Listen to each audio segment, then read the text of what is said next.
el tinte de ropa que salvó a millones de personas. En 1932, si te cortabas con un cuchillo de cocina y esa herida se infectaba, existía una posibilidad real de que murieras. No por la herida, por una bacteria invisible que la ciencia todavía no sabía cómo detener.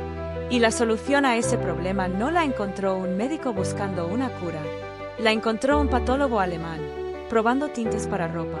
Esta es la historia del Prontosil, el colorante rojo que se convirtió, por accidente, en el primer antibiótico moderno de la historia. El mundo sin antibióticos. Para entender por qué esto fue tan importante, hay que entender lo que era vivir antes de 1935. No existían los antibióticos. Ninguno. Una infección bacteriana simple, una amigdalitis, una herida de parto, una neumonía, podía matar a una persona sana en cuestión de días. Los hospitales estaban llenos de pacientes a los que los médicos solo podían observar morir, sin ninguna herramienta real para detener a la bacteria.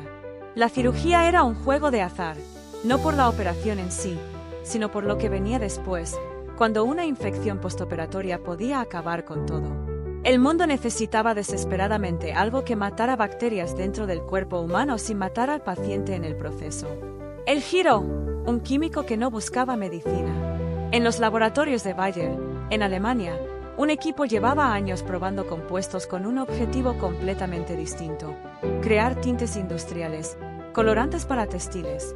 Uno de esos científicos era Gerard Domack, un patólogo que dirigía el programa de investigación bacteriológica. Su método era simple y tedioso. Tomaba cada nuevo tinte sintetizado por los químicos de Bayer y lo probaba en ratones infectados con bacterias mortales, para ver si por casualidad alguno de esos compuestos tenía algún efecto. La mayoría no hacía nada.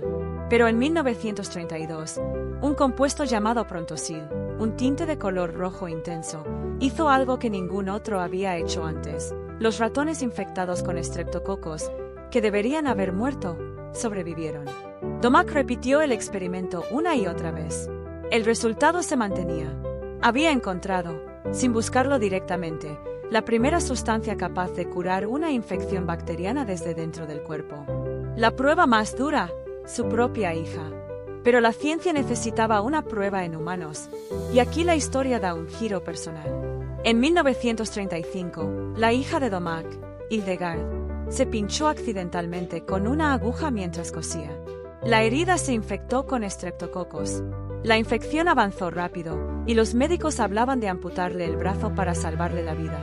Domack, desesperado, decidió darle a su propia hija dosis de Prontosil, el compuesto que aún no había sido probado oficialmente en personas. Hildegard se recuperó por completo. Fue una decisión desesperada de un padre, pero también terminó siendo, en la práctica, una de las primeras pruebas clínicas exitosas del fármaco. Detrás de cada avance médico hay una historia que merece ser contada. Suscríbete al canal y acompáñame a descubrir la próxima. El descubrimiento dentro del descubrimiento. Aquí viene la parte que sorprende incluso a los científicos. Investigadores del Instituto Pasteur, en Francia, quisieron entender por qué el Prontosil funcionaba. Y descubrieron algo inesperado. El Prontosil, tal como se administraba, no era la sustancia activa. Dentro del cuerpo humano, se descomponía y liberaba una molécula mucho más simple, llamada sulfanilamida. Esa molécula pequeña era la verdadera responsable de matar a las bacterias. Y lo más importante, esa molécula ya existía, sin patente, desde hacía más de 20 años. Este hallazgo abrió la puerta a que laboratorios de todo el mundo empezaran a fabricar sulfanilamida libremente, dando origen a toda una familia de medicamentos. Las sulfamidas, consideradas la primera clase de antibióticos modernos usados a gran escala. El impacto real. Las sulfamidas llegaron justo a tiempo para salvar vidas durante la Segunda Guerra Mundial, reduciendo drásticamente las muertes por infecciones en heridas de guerra. Y por su descubrimiento, Gerard Domack fue seleccionado para recibir el Premio Nobel de Medicina en 1939. Pero no pudo aceptarlo entonces. El régimen nazi prohibía a los alemanes recibir premios Nobel, y Domack fue obligado a rechazarlo públicamente. Recién pudo recibir la medalla años después, ya terminada la guerra.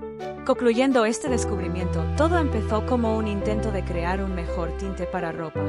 Terminó siendo el punto de partida de una era completamente nueva en la medicina, la era en la que, por primera vez, los seres humanos tuvimos una herramienta real para vencer a las bacterias desde dentro del cuerpo.